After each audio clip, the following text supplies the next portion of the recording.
Het is indo bom. Het project chama Toegankelijkheid en Participatie voor mensen met een beperking. En tot deze project nós temos programa que chama Samenfit, que nós estamos junto com indo bom. Nós começamos dia 12 de fevereiro, para algumas semanas nós estamos bezig, en het is indo bom. Ora, nós para diene com beperking, nós sabemos de que tipo de diene? Het grupo está muito grande. Edad nota factor.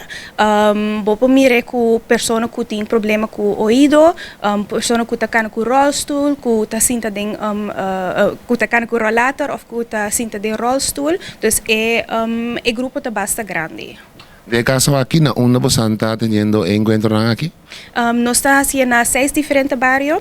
Semana nós começamos na 3 diferentes bairros. Esse está Terocorá, Ambuana com Antriol. E seguinte semana nós estamos na outro 3 bairros. Esse está Niquiboco, Norte Salinha com Rincon. Você tem calendário para que pessoa que toca tine onde põe essa aqui mira? Nós não podemos mirar o website, mas também nós temos na Natura Centro Bairro, nossa colega para mirar que dia tem atividade. De caso na hora que atualmente você tem qual bairro?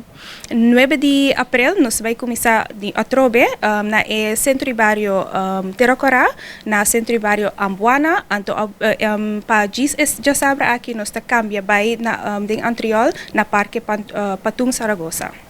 Estão que participar com antigo assim para registrar?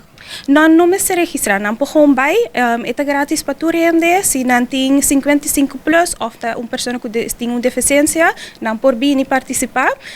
Também se não é transporte, nós temos bus, nós vamos buscar então ribabo cashback, e se não pode tomar contato comigo, o número está 785-4374. Ou por mandar mail, moveçãodembarrio@bonaire.gov.com.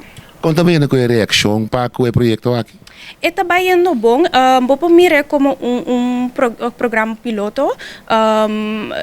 Participante no Kutabini, não estou muito contente que tem atividade aqui. Não que mais. Então, nós estamos contentes para atender esse aí. Pouco a pouco nós vamos fazer mais também.